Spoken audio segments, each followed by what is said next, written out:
Hello everyone and welcome to this bonus lecture. Here I'd like to share something really important in the French language. Les noms are nouns in French and there are two different types, des noms communs et des noms propres. Des noms communs, noms propres. Nom commun is a noun, which is an object, place, or thing, okay? And a nom propre, same thing, it's the name of a person or a place. And it always starts with a capital letter. For example, nom commun can be a cat, which is a chat, a book, livre. Okay? So you have an animal and a thing. Nom propre would be the name of a place, for example, Canada.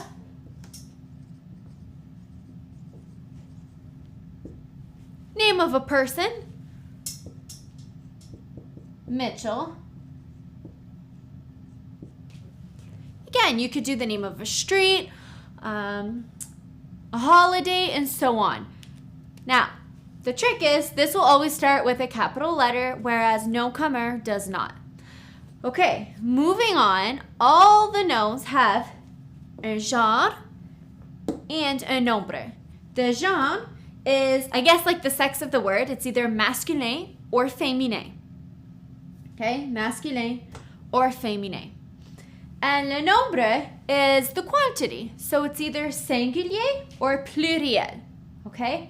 Singulier means we're referring to one thing only. For example, the book.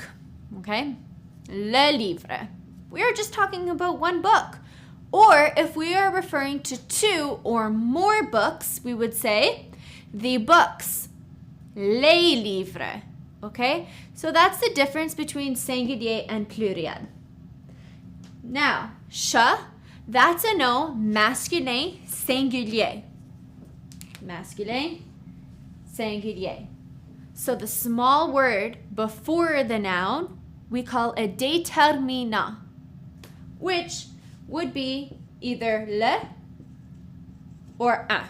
So the cat or a cat, and so on.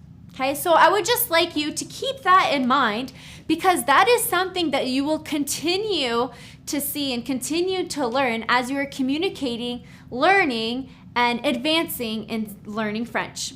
So I would just like you to keep that in mind because masculin, féminin is something that will continue to come around when speaking French.